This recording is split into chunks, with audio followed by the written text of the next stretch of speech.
Rising from the bare expanse of the large salt desert that separates India from Pakistan is what is likely to be the world's largest renewable energy project when completed 3 years from now.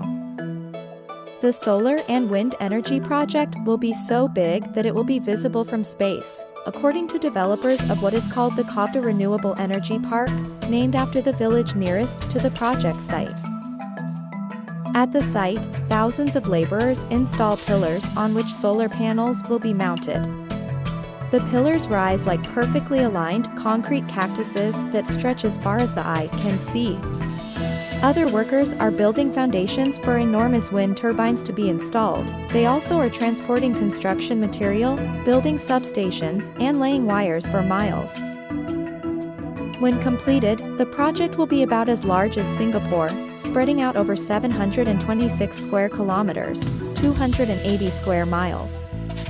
The Indian government estimates it will cost at least $2.26 billion.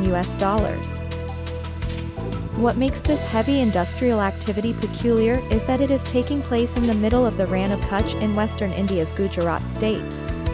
The Rann is an unforgiving salt desert and marshland at least 70 kilometers (43.5 miles) from the nearest human habitation, but just a short army truck ride away from one of the world's most tense international borders separating the two South Asian nations. Once completed, it will supply 30 gigawatts of renewable energy annually, enough to power nearly 18 million Indian homes.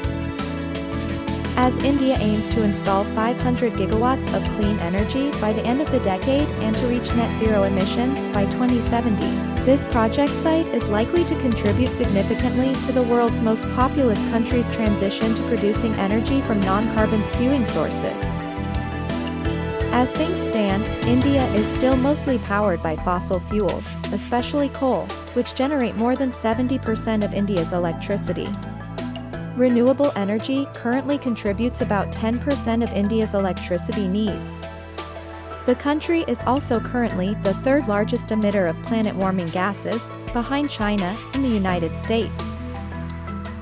There are people working here from all over India, said KSRK Varma, Khavda project head for Adani Green Energy Limited, the renewable energy arm of the Adani Group, which the Indian government has contracted to build 20 gigawatts of the project.